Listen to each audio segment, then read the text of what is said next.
Here with me today, I have Susanne Behrendt, Chef Operating Officer with Multicultural Australia. Please join me as we have a chat. In 3 words, can you describe Multicultural Australia?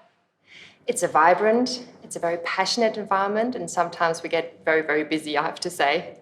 Perfect. What does inclusion and diversity mean to you? Not being the one with the accent.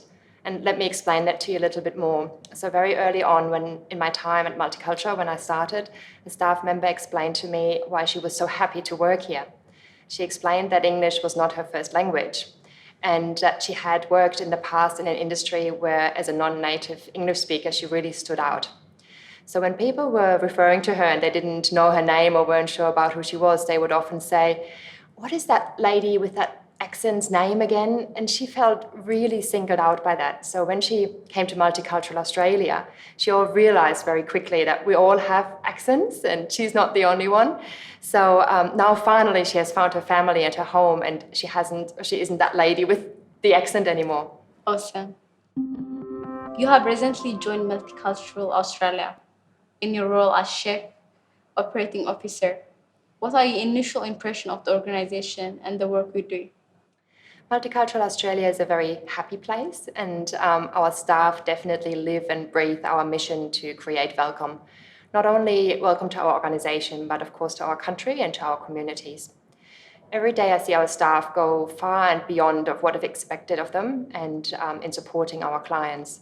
This purpose-driven approach can be found in everything really that we do. So while my teams as a COO are not directly client-facing, it's a privilege to us to be able to support these caseworkers and provide them with the right tools for creating the welcome that we are looking for to have for every family who arrives in Australia. Okay, nice. What do you see as some of the greatest achievements of the organization in the past year? I think I'm not the only one, but who would say that? But I guess it's fair to say that our response to the ongoing COVID-19 pandemic, as well as the response to the humanitarian crisis in Afghanistan, would be the two milestones that stood out for me in 2021. These two events really required us to rethink how we operate and how we prioritize our clients' needs. From the perspective of our business support partners, who are my teams, and they include finance, IT, HR, contracts management, and facilities, a key achievement was really to keep our systems and our technology up and running, and to be agile in our responses to support the case workers in delivering for the Afghanistan humanitarian refugees. We adopted an approach to always ask ourselves, can we do this smarter? Can we do this differently? Can we do it in a better way to deliver our support and to deliver our services? And this has really enabled us to improve a lot of our support services, such as our IT help desk and how we recruit staff in the midst of a labour shortage that we've seen here in Australia in 2021. What are some of the most promising opportunities for the organization as we move into next year?